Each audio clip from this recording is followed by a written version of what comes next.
Hai semuanya, welcome to Celah Belajar Channel. Oke, so sekarang kita ini video pertama kita dari beberapa video yang akan kita produce di in the future ke depannya. Kita hari ini bakal bahas topik soal teaching online. Karena kan ini lagi hype banget tuh ya, teaching online. Kayak semuanya online, apa-apa online. Bahkan lebaran kemarin pun mungkin ada yang ngalamin pakai Zoom ya kan, online semua. Nah, di sini kita bakal bahas masalah platform dan aplikasi apa aja sih yang bisa kita gunakan untuk ngajar online. Dan juga kita bikin video ini tuh karena kebetulan kita adalah seorang pengajar. We are teachers. Saya Famia dan ini rekan saya Ovel. Kita itu ngajar bahasa Inggris dan udah 2 bulan kayaknya, udah 2 bulan ini kita pindah ke online platform karena udah nggak boleh ada kumpul-kumpul lagi, sekolah juga udah di stop kayak gitu. So maybe we can share something. Kita bakal share beberapa hal yang kita sudah alamin dan mungkin buat kawan-kawan juga bisa digunakan sebagai apa ya, masukan atau enggak heads up kalau ada masalah atau apa. Oke, so I'm just gonna continue. Kita mulai. Yang pertama kita akan bahas itu adalah, oh sorry, I'm gonna screen share. Kita akan bahas mengenai how to teach online as an overview. Okay. Now, we'll see. Structure dan aim video kita hari ini adalah aplikasi dan tools. Ada berbagai macam platform kan ya yang kita tahu sekarang ini yang bisa kita gunakan untuk online. Nah, kita akan share platform dan aplikasi yang udah pernah kita gunakan selama ini.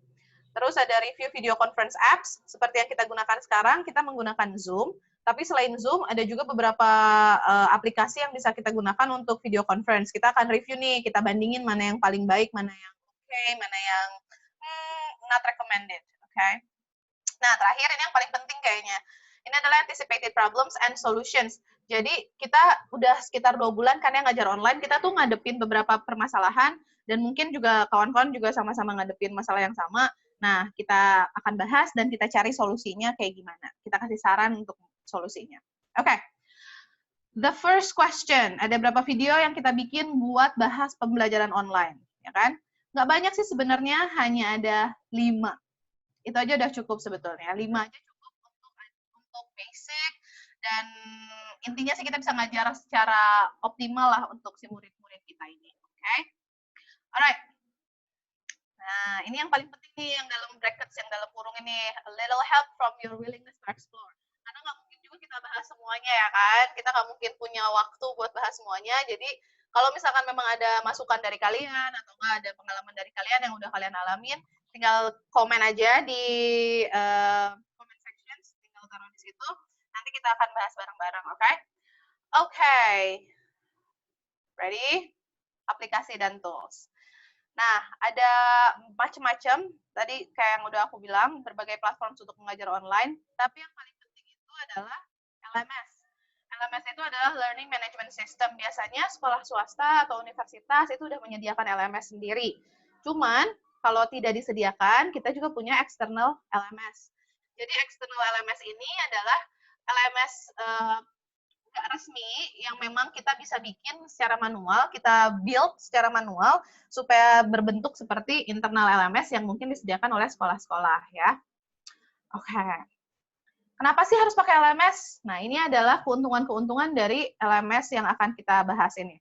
Pertama, dari LMS itu adalah satu wadah yang bisa menampung semua bentuk materi yang kita akan kasih ke students, baik itu teks, video, audio, atau PDF, itu semuanya bisa masuk ke situ. Jadi si murid ini nggak perlu yang harus cari di G Drive nih, cari ke sini ke sana, nggak perlu. Udah ada satu wadahnya, jadi mudah kalau mereka mau review. Kita juga mudah kalau mau review.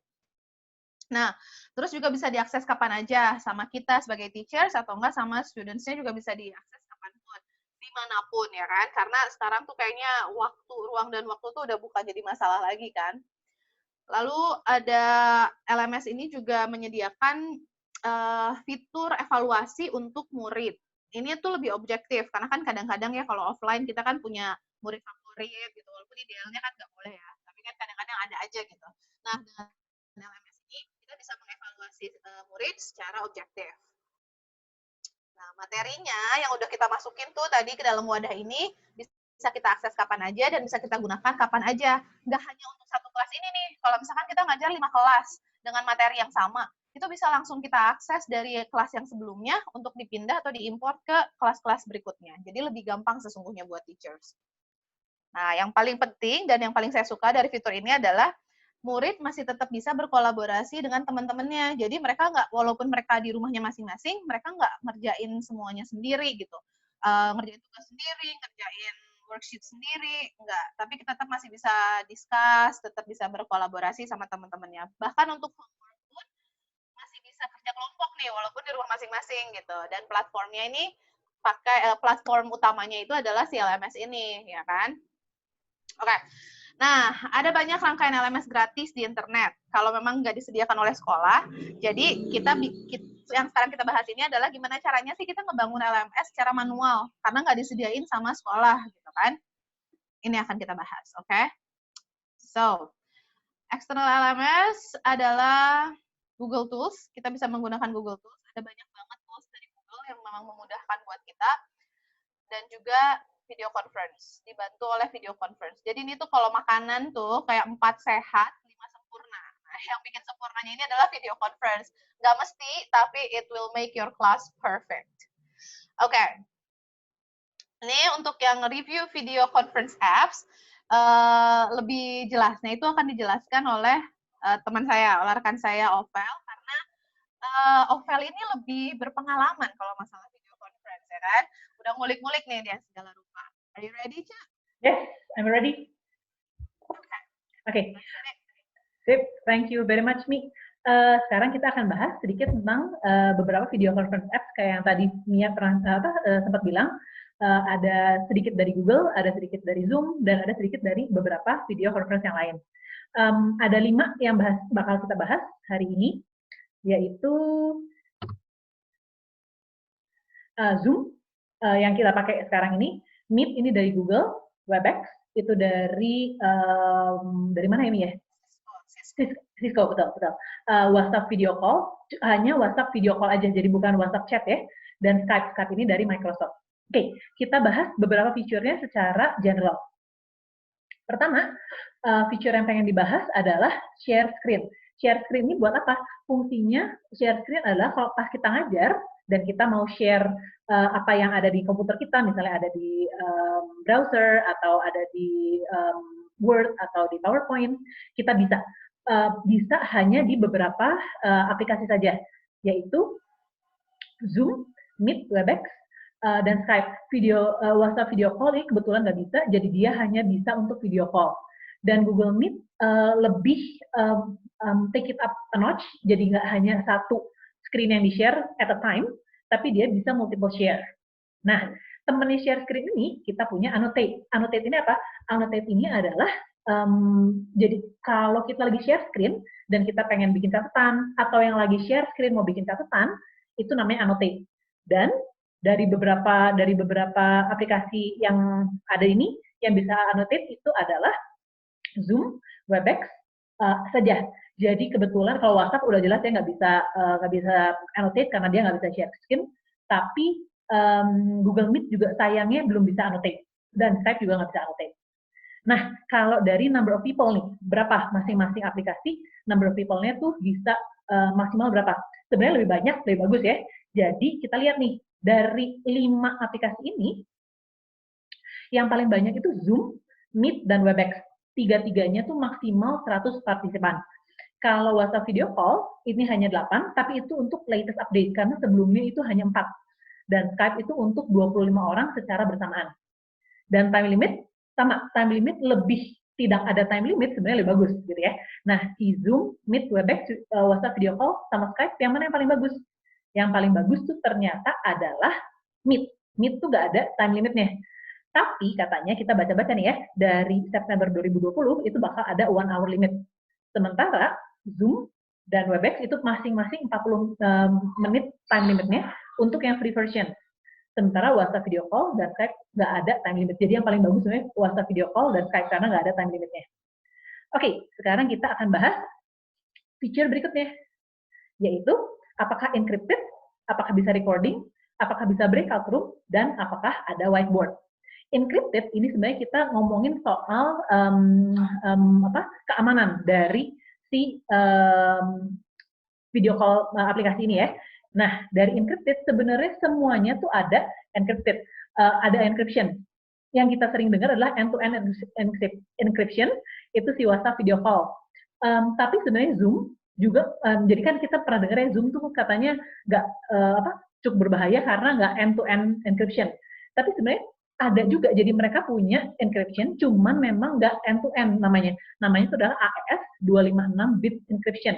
Jadi kalau dibilang aman, aman. Nanti kita akan bahas juga lebih lanjut soal gimana sih caranya bikin meeting di Zoom ini bisa aman. Ya. Dan recording, kalau recording apakah bisa? Hanya WhatsApp video call yang nggak bisa, tapi bisa juga asal ada third party. Jadi kita kalau kita mau recording WhatsApp video call, kita harus download satu aplikasi, dan dengan aplikasi itu kita bisa record si WhatsApp video call-nya. Oke, nah breakout room. Nah ini breakout room sebenarnya fitur yang sangat kepake untuk guru, karena kalau misalnya kita ngajar ya, kadang-kadang kita kan grouping murid-murid gitu ya, jadi group of 5, group of 4, group of 3 gitu ya.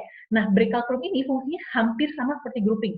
Jadi kalau misalnya kita mau grouping satu grup kerja sendiri dan satu grup kerja sendiri juga, kita bisa pakai breakout room namanya ya. Nanti kita bahas lebih banyak lagi. Nah, dari 5 video conference app ini, ternyata hanya 2 yang bisa, Zoom dan Webex. Kalau Meet, Google Meet ini sebenarnya bisa, tapi nggak otomatis dari si Google Meet-nya sendiri. Jadi kita nanti harus ada kayak extra steps untuk breakout room-nya. Nanti kita bahas. Ya. Oke, dan whiteboard sama sebenarnya agak mirip kayak annotate gitu ya. Jadi kita mau nulis, kita mau bahas, kita mau jelasin pakai whiteboard. Apakah ada virtual whiteboard di 5 aplikasi ini? Jawabannya adalah ternyata ada. Oh, Mi, kalau Webex ada nggak ya whiteboard-nya? Oke, nanti ada tambahan lagi ya buat whiteboard di Webex. Oke, dari oh, kenapa Mi? Sorry, I forgot that I mute myself. Jadi kalau Webex itu kalau untuk yang free nggak ada. Jadi kalau untuk yang berbayar itu mungkin ada fitur-fitur tambahan, tapi kalau free no whiteboard. Oke, no whiteboard ya. Jadi di sini nggak ada whiteboard ya. Oke, dari 5 ini yang paling terkenal sebenarnya adalah Zoom ya. Kalau orang-orang selalu bilang pakai Zoom, pakai Zoom. Dan itu benar. Maksudnya banyak banget orang yang pakai Zoom. Jadinya di beberapa video ke depan ini kita akan bahas hanya Zoom dan Meet saja dari 5 ini, karena yang paling mumpuni, bukan paling mumpuni, tidak hanya paling mumpuni, tapi lengkap dan user friendly sebenarnya yang paling pentingnya, gitu ya. Jadi dari 5 ini kita bakal bahas Zoom dan Meet di video berikutnya. Oke. Nah, sekarang kita bahas sedikit tentang anticipated problems and solutions. Jadi apa aja sih problems yang kita suka dapetin di saat mengadakan video conference call, gitu ya. Oke, yang pertama dan yang paling sering adalah bad internet connection. Pasti ini semua udah pernah ngalamin ya. Jadi yang bisa kita lakukan apa? Yang bisa kita lakukan adalah upgrade internet connection-nya. Yang pertama ya. Tapi kalau nggak bisa, yang bisa kita lakukan adalah, nah untuk video conference app kita bisa turn off videos. Jadi kita hanya pakai audio saja, nggak pakai video. Itu sangat membantu kalau hubungan internet connection-nya lagi nggak terlalu bagus. Atau kita nggak pakai video conference app-nya. Tapi masalah berikutnya kalau nggak pakai video conference app adalah, nah aktivitasnya tuh suka kadang-kadang jadi monoton. Jadi karena nggak bisa lihat face to face, kadang-kadang jadi kayak gimana ya? Garing ya. Garing, students-nya nggak bisa diawasin, kitanya nggak bisa lihat students-nya. Nah, gimana caranya biar bisa bikin interaktif? Adalah dengan memakai Google Tools. Nah, di video ketiga kita bakal ngobrolin tentang Google Tools. Video keempat kita bakal ngomongin berbagai Google Tools biar bikin activity di kelas kita tuh more interaktif, more fun, more engaging. Betul. Tanpa video ya kan? Betul, tanpa video. Dan sebenarnya Google Tools ini menangnya adalah karena mereka kalau dibandingin sama Zoom ya, Google Tools ini sangat buat internet connection tuh nggak harus selalu manteng bagus. Nah, gitu. Jadi tapi kita masih bisa bikin activities-nya itu interaktif. Oke. Sip. Thank you. Oke. Gampang banget ya ternyata kalau mau ngajar online tuh ya. Enggak juga. Enggak juga, ya. Enggak juga. Memang Enggak juga. sebenarnya enggak juga itu karena ini ya, karena harus ada pembiasaan. Betul, betul. Kalau misalnya udah sering cobain, sering digunakan si aplikasinya, I think it's gonna be easier. Betul. Oke, jadi Itu berapa lama sih, Cek? apa ya? Kalau mulai dari awal nih sampai akhirnya lumayan fasih lah gitu ya. Kira-kira butuh berapa lama nih buat teman-teman?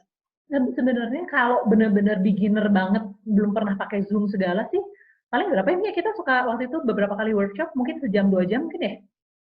Iya, paling kayak kalau kita ini kita ngomonginnya kita latihan seminggu sekali ya. Kita ketemu tuh seminggu sekali Betul, latihan betul, yang baru-baru. Itu betul, kayaknya sekitar 2 minggu, 3 minggu kita udah lumayan betul, oke lah ya. betul, betul, Mm-mm. betul, betul. Karena Dan memang ini, mm-mm. kita Kenapa? tuh udah, maksudnya di video-video kita udah, jadi kan kita sebenarnya yang bikin lama tuh adalah ngulik-nguliknya gitu ya. Tapi karena kita Mm-mm. udah ngulik-ngulik, kita bagi ini yang udah diperas banget gitu ya Mia. Jadi inti-intinya Ya, biar lebih gampang lah buat yang mau belajar juga. benar-benar. Karena memang sebenarnya kita juga masih baru ya kan buat ngajar online nih ya Betul, kan. betul. Mulai dari sejak ada lockdown nih di Indonesia, nah kita langsung beralih ke online. So we're not really expert gitu ya, cuman Betul, kita mungkin lebih seneng explore, lebih seneng belajar yang betul, baru-baru gitu kan. betul, Makanya betul, kita mau share biar nanti yang masih baru-baru nih udah tinggal dapet essence-nya aja, itu tadi yang kita udah peres ya kan, betul, sampai tinggal apa ya, yang penting-pentingnya aja gitu. Jadi kalian itu nggak usah explore dari nol yang kayak ini ada ini nggak ya, ini ada itu nggak ya, nggak perlu tuh, udah tinggal langsung plug aja gitu, pakai practice, latihan, selesai. betul, betul, Malah sebenarnya kalau misalkan ada yang nonton terus mereka tahu hal yang lebih banyak daripada kita, feel free betul, to actually share. Kita betul, belajar betul. bersama loh di sini, Betul, ya kan? betul, betul. Makanya kita nyari-nyari celah nih buat belajarnya yang bikin belajar efektif. Jadinya maksudnya karena nggak harus juga tahu bener-bener fiturnya apa aja, tapi yang bener-bener bisa dipakai itulah yang kita pakai. Gitu. Benar. Kita carinya lebih yang praktikal aja sih gitu Betul, kan. Nggak betul. cari yang oh harus fancy nih, harus keren, harus hype gitu. Padahal nggak kepake juga di kelas gitu. Buat Betul, apa ya? betul, betul. Jadi di Oke. video-video berikutnya nanti kita akan belajar. Kalau memang video conference kita akan belajar dua, Zoom dan Google Meet karena itu yang paling user friendly dan banyak dipakai. Dan kita juga bakal belajar tentang Google Classroom, juga sering dipakai juga nih Google Classroom dan Google Tools buat support si Google Classroom. Dan kita juga bakal kasih beberapa langsung interaktif activities interaktif yang bisa langsung dipakai. Benar, benar. Itu yang paling penting sih sebenarnya ya kan. Lebih aplikatif gitu ya. Betul. Sebetulnya kalau Google Classroom itu adalah LMS yang tadi saya bilang. Yang awalnya jadi wadahnya nih adalah Google Classroom. Jadi ibaratnya tuh itu adalah kelas virtual kita. Jadi kita kalau misalkan mau masuk ngajar nih kelas, let's say matematika kelas 2A gitu ya. Nah itu ada kelasnya. Jadi kita nggak yang sembarangan gitu kan, sporadis gitu ya. Betul, betul. Semuanya di satu tempat enggak. Jadi kita bisa pisahin. Makanya Betul. kita pakai Google Classroom yang gratis dan mudah ya, mudah buat Betul. kita operasikan. Betul. Operasikan, is that Betul. even the word? Yes. Yes. Okay. Okay. So that's it for our first video. Be nice ya. Ini video pertama kita masih coba-coba. Hopefully kedepannya kita bakal bikin yang lebih cucok lagi ya kan, lebih bagus lagi. Nantikan video-video kita berikutnya yang adalah membahas masalah video conference dan Google Tools secara mendalam supaya bisa diaplikasikan oleh kalian semua. Oke? Alright. Don't Bye forget for to like now. and subscribe. Oh yes. Bye. That's right. Bye. Bye.